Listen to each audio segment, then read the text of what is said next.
علیکم بیننده‌های گرامی، برنامه اطلاعاتی اخبار و با مهمترین خبر گزارش‌های تازه از استودیوی مرکزی تلویزیون تاجیکستان مستقیما منظورتان می‌گردانیم. در استودیو با شما همراه عبدالمجید. 10 اکتبر پرزیدنت جمهوری تاجیکستان پیشوای ملت محترم امامعلی رحمان در حاشیه جلسه شروع سران دولت‌های اشتراکدار اتحاد دولت‌های مستقل با سروزیر جمهوری ارمنستان محترم نیکول پاشینیان ملاقات نمودند. در واخوری مسائل وابسته بر رشد همکاری دو کشور بررسی شد. پرزیدنت کشور ما محترم امامعلی رحمان ابراز داشتند که ما با تحکیم همکاری با جمهوری ارمنستان اهمیت خاصه می‌دهیم و با انکشاف آنها در تمام ساحه‌ها منفعت داریم.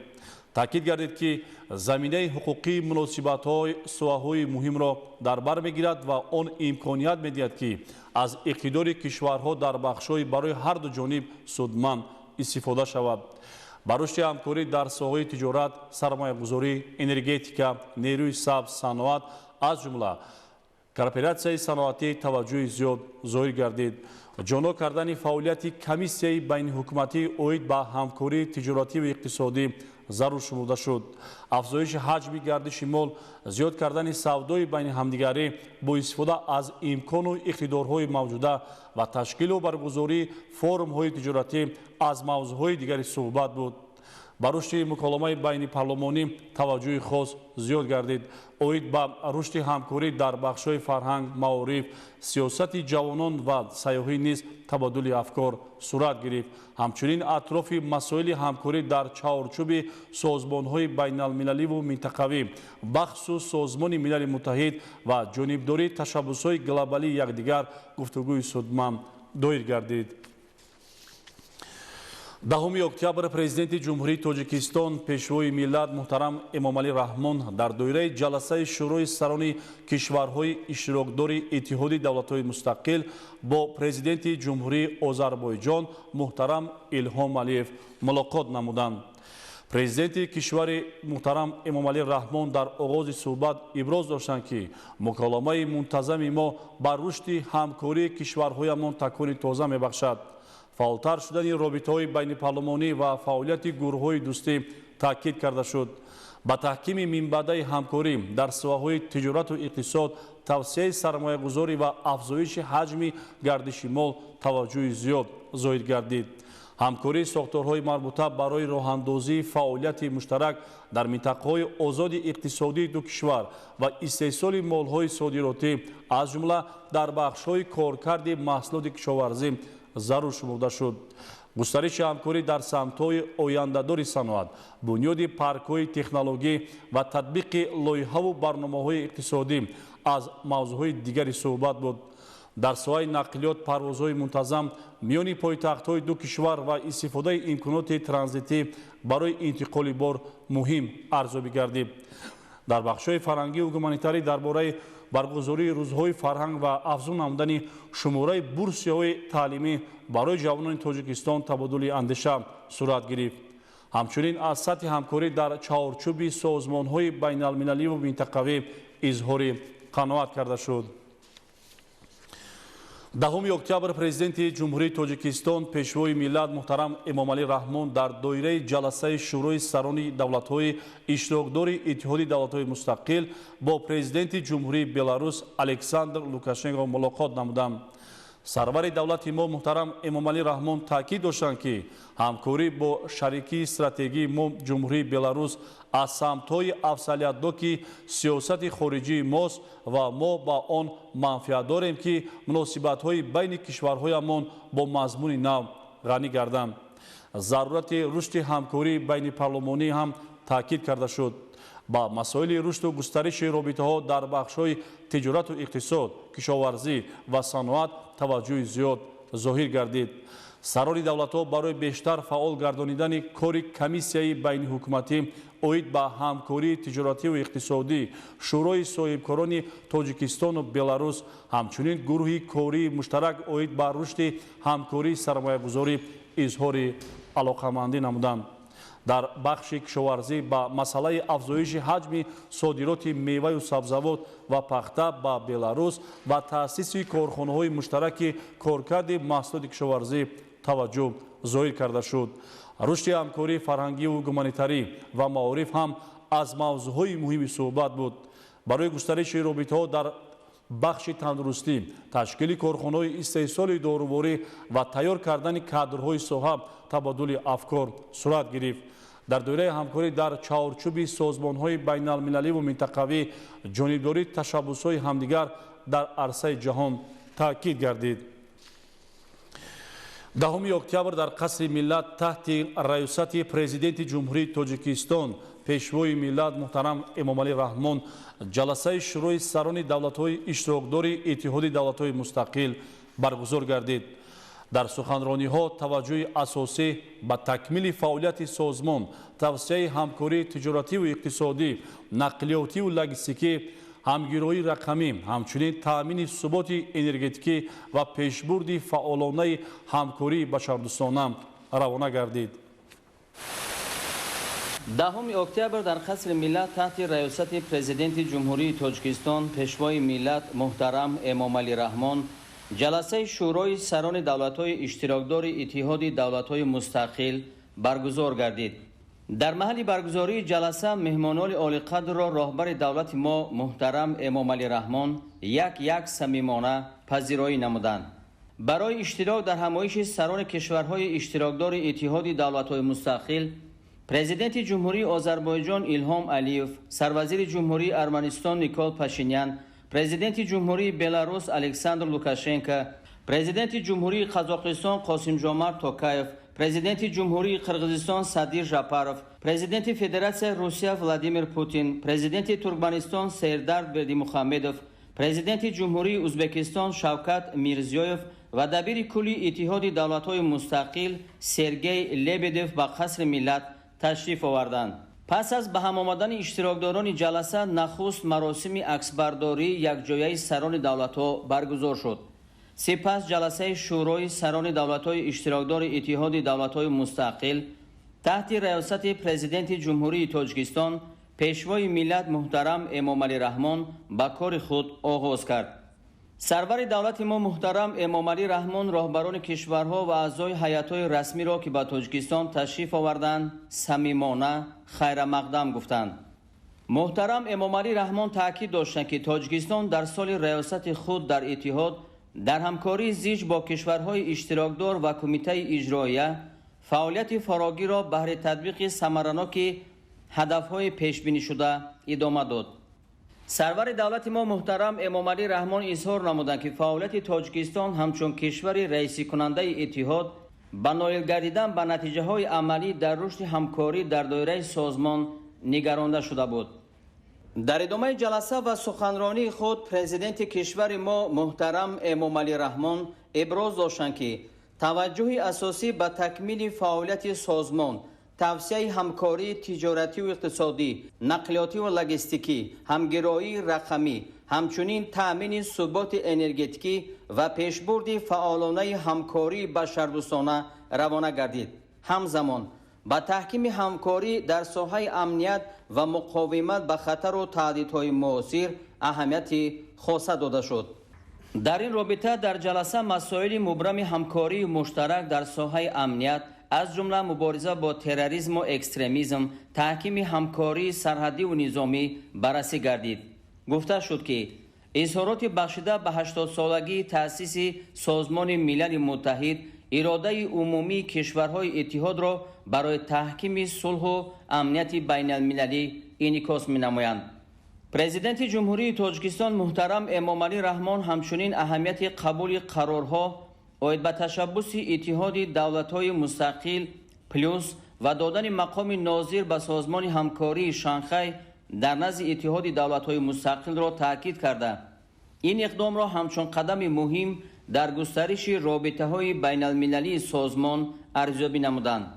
роҳбари давлати мо муҳтарам Эмомалӣ Раҳмон изҳор доштанд ки таҳкими муколамаи фарҳангҳо ва густариши ҳамкории гуманитарӣ ба ҳифзу ғанигардонии мероси умумии фарҳангӣ ва таҳкими рӯҳи ҳамраъӣ дар доираи иттиҳод мусоидат менамояд. зикр гардид ки Тоҷикистон омодагии худро барои идомаи фаъолонаи талошҳо баҳри тавсеяи ин самти ҳамёрӣ таъкид менамояд. همچنین سرور دولت ما محترم امامعلی رحمان از همه کشورهای اشتراکدار برای مساعدت سودمند در جریان ریاست و سهم آنها در تطبیق هدف و وظیفه‌های کنسپسیون ریاست تاجیکستان اظهار سپاس نمودند. در فرجام سخن پرزیدنت جمهوری تاجیکستان محترم امامعلی رحمان کشور دوست و برادر ترکمنستان را به مناسبت به عهده گرفتن ریاست من بعد در اتحاد تبریک نموده با پرزیدنت ترکمنستان محترم سردار بردیمخمدوف در تطبیق هدفهای پیش بینی شده برای تحکیم من بعد همکاری سودمند بین کشورهای اشتراکدار سازمان اتحاد خواهان موفقیت شدند. پس از سخنرانی همه سران دولت‌ها و گزارش دبیر کل اتحاد دولت‌های مستقل سندهای دخلدار قبول کرده شد. در همین جا پس از امضای سندها میخائیل شویدکوی همرئیس ریاست خزینه بین دولتی همکاری بشردوستانه کشورهای اعضای اتحاد دولت‌های مستقل عضو شورای اتحاد دولت‌های مستقل و به همکاری‌های بشردوستانه نماینده مخصوص پرزیدنت فدراسیون روسیه و به همکاری‌های بین المللی بشردوستانه قرار ریاست خزینه بین دولتی همکاری بشردوستانه کشورهای اشتراکدار اتحاد دولت‌های مستقل را درباره سرفرازگردانیدن رئیس شورای سران دولت‌های اعضای اتحاد دولت‌های مستقل پرزیدنت جمهوری تاجیکستان محترم امامعلی رحمان با مدال برای خدمت‌ها در رشد همکاری‌های بشردوستانه اعلان نمود.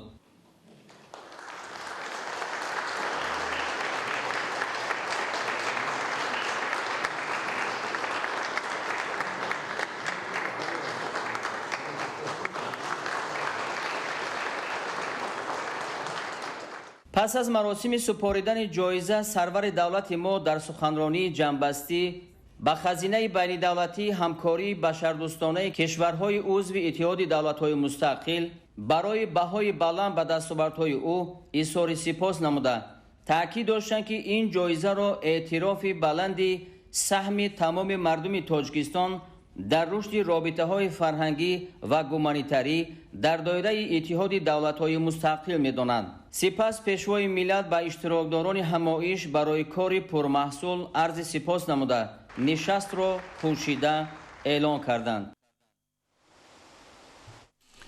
10 октябр дар шаҳри Душанбе аз рӯи натиҷаҳои ҷаласаи шурӯи сарони давлатҳои иштирокдори иттиҳоди давлатҳои мустақил бо иштироки вазири корҳои хориҷии ҷумҳурии Тоҷикистон Сироҷиддин Муриддин ва дабири кулли иттиҳоди давлатҳои мустақил Сергей Лебедев нишасти матбуотӣ доир гардид. Хуршедаи Наҷмиддин гузориш медиҳад. در شهر دوشنبه از روی نتیجه‌های جلسه شورای سران دولت‌های اشتراکدار اتحاد دولت‌های مستقل که تحت ریاست پرزیدنت جمهوری تاجیکستان پیشوای ملت محترم امامعلی رحمان برگزار گردید با اشتراک وزیر کارهای خارجی جمهوری تاجیکستان سیراج‌الدین موهریدین و دبیر کل اتحاد دولت‌های مستقل سرگئی لبدف نشست مطبوعاتی دایر گردید. ضمن نشست مطبوعاتی سیراج‌الدین موهریدین تاکید کرد که جلسه شورای سران دولت‌های اتحاد دولت‌های مستقل در فضای کاری سازنده و سودمند دایر شد. اطلاع داده شد که سران دولت‌ها مسائل مهم همکاری منطقوی و بین المللی را بررسی نموده اوید بر راه‌های تحکیم همکاری من بعد در دایره اتحاد تبادل نظر کردند. وزیر کارهای خارجی تذکر داد که طبق نتیجه‌های جلسه قرارهای مهم از جمله درباره تأسیس قالب نوی همکاری با نام اتحاد دولت‌های مستقل پلیوس و دادن مقام ناظر به سازمان همکاری شانگهای در نزد اتحاد قبول گردیدند. اظهار اطمینان کرده شد که این تصمیم‌ها به فعالیت بین المللی اتحاد مساعدت نموده آبرو و موقع آن را در عرصه جهانی باز هم تحکیم می‌بخشند. همچنین تاکید گردید که در دوره ریاست تاجیکستان مرحله دومی برنامه عملها اوید به تطبیق استراتژی رشد اقتصادی موافقه و قبول گردید. اینچنین سازشنامه بین حکومتی درباره رشد صنعت وزنین ماشینسازی به امضا رسید که با تشبث تاجیکستان تهیه و در بخش انرژتیک اعلامیه اوید به همکاری در تامین امنیت انرژتیکی منطقه قبول کرده شد. сироҷиддин муҳриддин изҳор намуданд ки бо ибтикори тоҷикистон дар соҳаи нақлиёт стратегияи рақамикунонии долонҳои асосии нақлиёти мултимодалии давлатҳои аъзои иттиҳоди давлатҳои мустақил таҳия гардид. Сергей Лебедев дар навбати худ аз номи кумитаи иҷроияи иттиҳоди давлатҳои мустақил ба роҳбарияти Тоҷикистон барои раёсати самаранок дар иттиҳод изҳори сипос намуд ва таъкид кард ки ҳамаи ҳадафҳои дар давраи раёсат пешбинишуда пурра амалӣ гардиданд. ӯ ҳамзамон иттилоъ дод ки бо қарори сарони давлатҳои иштирокдори иттиҳоди давлатҳои мустақил ваколатҳои ӯ ҳамчун дабири кул барои як давраи дигар тамдид гардиданд ва изҳор дошт ки барои таҳкими ҳамкорӣ байни давлатҳои аъзо фаъолиятро идома медиҳад. Сергей Лебедев афзуд ки ҷаласаи душанбе бори дигар иродаи кишварҳои узви иттиҳодро ба густариши муколамаи сиёсӣ, тавсеяи ҳамкории иқтисодию гуманитарӣ ва таҳкими амнияти суботи минтақавӣ тақвият бахшид. Дар Фарҷом Сироҷиддин Муҳриддин изҳор дошт ки баргузории муваффақонаи ҷаласаи шӯрои сарони давлатҳои иттиҳоди давлатҳои мустақил дар Душанбе далели равшани самараноки ин қолаби ҳамкорӣ ва нақши он дар таҳкими субот ва ҳамсоягии нек дар минтақа мебошад. ёдовар мешавем ки аз 1 январи соли 2026 раёсат дар иттиҳоди давлатҳои мустақил ба Туркманистон мегузарад.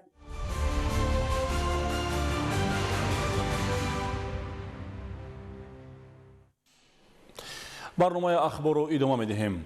10 октябр президенти ҷумҳурии Озарбойҷон муҳтарам Илҳом Алиев пас аз иштирок дар ҷаласаи шӯрои сарони кишварҳои иштирокдори иттиҳоди давлатҳои мустақил ба ватан баргаштанд.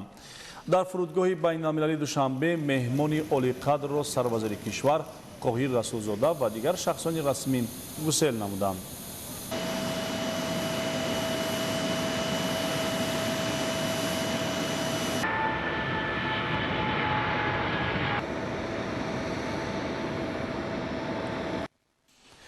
10 октябр президенти ҷумҳурии Қирғизистон муҳтарам Садир Жапаров баъд аз иштирок дар ҳамоиши Осиёи Марказӣ, Русия ва ҷаласаи шӯрои сарони кишварҳои иштирокдори иттиҳоди давлатҳои мустақил ба ватан баргаштанд.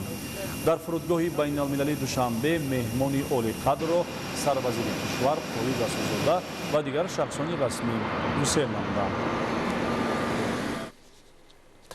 10 октябр сарвазири ҷумҳурии Арманистон муҳтарам Никол Пашинян баъд аз иштирок дар ҷаласаи шӯрои сарони кишварҳои иттиҳоди давлатҳои мустақил ба ватан баргаштанд. дар фурудгоҳи байналмилалии Душанбе меҳмони олиқадрро сарвазири кишвар Қоҳир Расулзода ва дигар шахсони расмӣ гусел намуданд.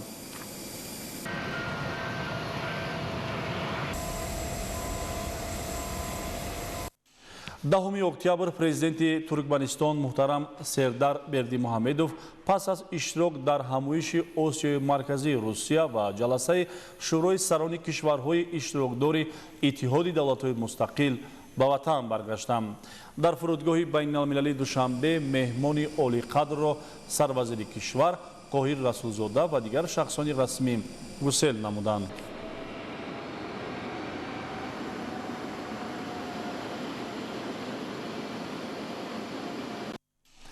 10 октябр президенти ҷумҳурии Беларус Александр Лукашенко пас аз иштирок дар ҷаласаи шӯрои сарони кишварҳои иттиҳоди давлатҳои мустақил ба ватан баргаштанд. дар фурудгоҳи байналмилалии Душанбе меҳмони олиқадрро сарвазири кишвар Қоҳир Расулзода ва дигар шахсони расмӣ гусел намуданд. 10 октябр президенти ҷумҳурии Узбекистон муҳтарам Шавкат Мирзиёев баъд аз иштирок дар ҳамоиши Осиёи Марказӣ, Русия ва ҷаласаи шӯрои сарони кишварҳои иттиҳоди давлатҳои мустақил ба ватан баргаштанд. дар фурудгоҳи байналмилалии Душанбе меҳмони олиқадрро сарвазири ҷумҳурии Тоҷикистон Қоҳир Расулзода ва дигар шахсони расмӣ гусел намуданд. 10 октябр президенти ҷумҳурии Қазоқистон муҳтарам Қосим Жомарт Токаев пас аз иштирок дар ҳамоиши Осиёи Марказӣ, Русия ва ҷаласаи шӯрои сарони кишварҳои иштирокдори иттиҳоди давлатҳои мустақил ба ватан баргаштанд. дар фурудгоҳи байналмилалии Душанбе меҳмони олиқадрро сарвазири ҷумҳурии Тоҷикистон Қоҳир Расулзода ва дигар шахсони расмӣ гусел намуданд.